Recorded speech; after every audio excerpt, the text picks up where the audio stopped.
Our way too. Okay, here's Larry Brown with another Jack story. Now, Jack lived down in the Ozarks about 100 years ago with his mama and his older brothers Tom and Will. But Tom and Will had gone off to seek their fortune, left Jack alone taking care of his mama. Now, as time went on, that old log cabin they lived in began to deteriorate. Finally, one day, Jack's mama says, "Laws, Jack, we need to build ourselves a new log cabin." Now, Jack wasn't one to go out there and do a lot of long, hard labor, so he was really kind of concerned about that. But Mama insisted, so Jack went off into the woods one day to pick out the logs he was going to cut down to make that new log cabin.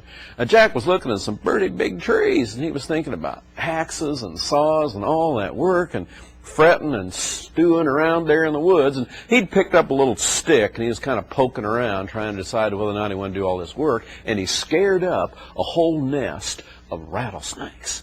Oh, those snakes were coming up there and hissing, and Jack was poking at them with the stick, and one of those rattlesnakes has reached out and bit that stick, and that stick began to swell up. Now, Jack realized that that had happened once in a while. A snake would bite a critter and they'd swell up with the venom. Well, the same thing happened to that stick. Well, that stick swelled up to 10 times the size of the stick. Jack had an idea.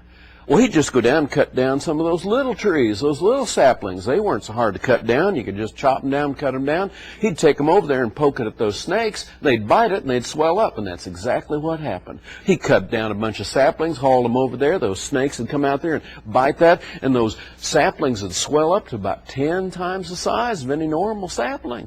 And he realized that they were lightweight, too. So he didn't have any trouble at all. In a day's time, he'd cut down a bunch of little trees and got those snakes to bite them, swelled up, got enough logs back home, and in a day's time, he built Mama a new log cabin. Now, that was going great till it got late in the summer, and those logs began to dry out. Now, Jack had built a little chicken house with the extra ones he'd had, and he was out there in the backyard, and he noticed in that summer heat, all of a sudden that chicken house just went right down to 1/10 of its size. Jack realized that was going to happen to the cabin. He ran for the cabin, and in the nick of time got Mama out of the cabin before the cabin just went down to 1/10 of its size. That was a close call. But that cabin now shrunk down to about 1/10 of its size, and it made a pretty good chicken house, so Jack did all right.